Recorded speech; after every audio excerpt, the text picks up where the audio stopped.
재밌는 예가 있는데, 술집에서 술을 먹다가 수저였나 포크였나 여기에 눈이 찔려가지고 실명이 됐다.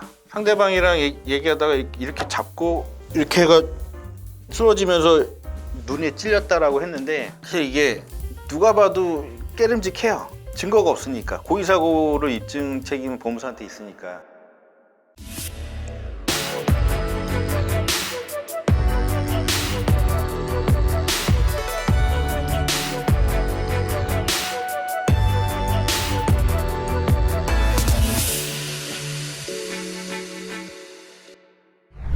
안녕하세요, 보소TV의 오정현 사무장입니다. 반갑습니다. 오늘은 자살 의심 사고, 즉 고의사고에 대해서 입증 책임이 누구한테 있느냐 라는 겁니다. 고의사고는 뭐냐면 내가 일부러 뛰어내렸다든지 내가 자해를 했다든지 아니 목을 맸다든지 이런 고의사고를 통칭하는 건데, 이제 대표적인 게 자살사고겠죠. 여기에 대한 입증 책임은 누구한테 있느냐, 대법원 판결에서도 딱 나와 있는 겁니다. 보험사한테 있습니다. 크게 두 분류죠. 상해사고에 대한 입증 책임은 청구권자한테 있고요. 그리고 고의사고에 대한 입증 책임은 보험사한테 있습니다. 그러면 예를 들면 자살 의심 사고가 있는데 유서도 없고 특별히 메시지라든지 이런 부분이 없고, 그러니까 의심은 되는데 자살 사고라든지 고의사고를 입증할 만한 증거가 보험사한테 없으면 보험금을 지급해야 됩니다. 이건 대전제예요. 입증 책임.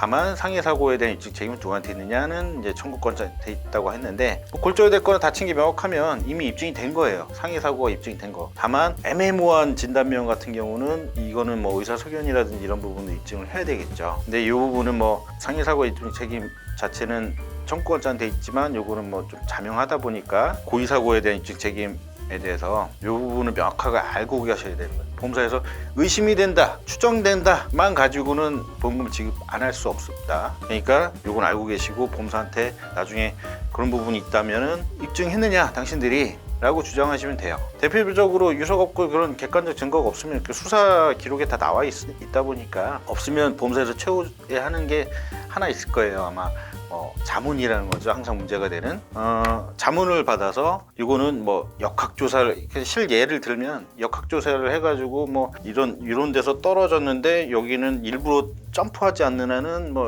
추락 위치가 여기에서 떨어질 수가 없다. 그래서 이건 고의사고다라고 그렇게 해서 면책한 케이스가 제 주변에 한번 있었는데, 이 역학조사를 내용을 제가 딱 보니까 그냥 면책을 하기 위한 어거지 논리를 끼워 맞춰가지고 안 준 적이 있어요. 뭐냐면 빌라 옥상 보면 이렇게 기울어져 있는 옥상 지붕 있잖아요. 옥상 거기에서 굴러 떨어졌으면 여기에 떨어졌을 텐데 더 멀리 떨어졌다라고 하는데, 이건 충분히 굴러 떨어져서 사람이 이렇게 떨어지는 게 아니라 굴러서 떨어지면은 한 어느 정도 벽하고 거리가 있잖아요. 그 거리를 충분히 그러니까 실족해서 추락해서 사망했을 수 있는데, 이건 일부러 점프해서 뛰어났다고 말이 안 되는 그 역학을, 공식도 없고 보면은 말도 안 되는 거예요. 그냥 결과만 정해놓고 끼워 맞추기 한 자문을 받아서 안 준 케이스도 봤습니다.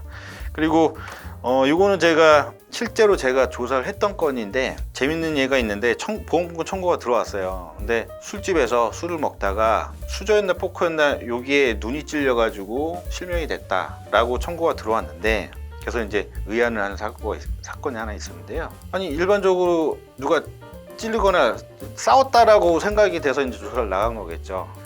폭행 사고 같아서 이제 술집도 가보고 인근의 파출소라든지 목격자 확인을 다 해봤는데, 그런 폭행 사고라든지 고의 사고에 대한 이 증거를 찾을 수가 없어서 지급한 적이 있어요. 그 케이스가 뭐냐면 수저가 이렇게 휘어져 있잖아요. 상대방이랑 얘기하다가 이렇게 잡고 이렇게 해가 쓰러지면서 눈에 찔렸다라고 했는데, 사실 이게 누가 봐도 깨름직해요. 증거가 없으니까. 고의사고를 입증 책임은 보험사한테 있으니까. 그때 당시 조사 시간이 하루밖에 없어서 이건 좀 짧게 조사를 하다 보니까 충분히 제가 못 찾은 걸 수도 있겠는데, 그때 당시 목격자인 호프집 사장님도 찔리고 나서 봤다고 하고, 그리고 더군다나 실명된 정도의 사고라고 하면 사실 경찰 신고가 당연히 돼야 되는 부분이고 한데, 이 사고에 대해서는 그런 부분이 없다 보니까 그냥 건강보험으로 처리를 했고, 여러 가지 정황상 이 사고의 중한 정도에 비해서 이런 고의사고에 라든지 뭐 폭행 사고에 대한 흔적이 전혀 안 보여서 지급했던 적이 있습니다. 못 찾은 거죠, 결국은. 아까 말씀드린 역학적으로 이게 좀 말이 안 되는 부분이 있었거든요. 그런 사건도 있었고, 이것도 제가 실제로 조사한 건인데, 뭐 아파트 옥상에서 뭐 뛰어내리는 사고로 보여지는데요. 아파트 난간이 한 요 정도 되는데, 이때 조사하는 거는 보통 이 사람이 실족을 한 거냐, 옥상이 뭐 담배 피러 올라갈 경우가 대부분이고, 사실 뭐 술 먹고 바람 쐬려고 올라가는 경우도 있고, 뭐 아니면 실제로 그 사람이 뭐 일부러 뛰어내릴 수도 있는 부분인데, 이 케이스는 목격자도 없고 유서도 없고 아무것도 없었어요. 뭐 통신 내역도 자살만한 징후가 보이진 않았고, 경찰 조사에서도. 근데 보면은 추락 지점하고 벽하고 사이의 거리를 보고, 난간 높이도 보고, 그 난간의 현장에 가서 발을 딛고 올라갔느냐 흔적도 찾아본단 말이에요. 근데 찾아봐도 이 사람이 벽하고 거리가 이렇게 멀지가 않았어요, 추락 지점이. 그래서 그리고 뭐 다른 뭐 고의 사고에 대한 증거가 전혀 없어서 지급을 했던 케이스도 있습니다. 아까 이게 다 기본적으로 뭐 역학이라는 부분이 역학이라는 개념이 좀 이렇게 플러스가 되는 부분인데, 그냥 이런 거 여러 가지 뭐 조사 기법을 다 말씀드릴 수는 없지만 이런 부분을 다 고려를 해서 고의 사고로 보이냐 안 보이냐. 근데 강력하게 의심이 돼도 그 실족해서, 즉 뭐 담배 피다가 이렇게 아래 내려보다가 떨어졌을 가능성도 배제할 수 없는 거잖아요. 배제할 수 없으면 입증이 된 게 아니에요. 강력하게 의심이 된다 하더라도 의심만 될 뿐이지. 그렇기 때문에 이 부분은 보험사에서 자문을 받는다든지, 뭐 법의학 자문을 받는다든지, 역학 자문을 받는다든지 이런 부분으로 해서 보험금을 안 주는 케이스가 있다면 연락을 주세요. 이 부분은 어떻게, 이런 케이스는 아무래도 보험금이 크다 보니까 보험사에서도 결과를 정해놓고 이제 사실 뭐 끼워 맞추기 하는, 억지로 하는 부분이 좀 있다 보니까 이 부분은 소송으로 통해서 다퉈야 될 경우들이 많습니다.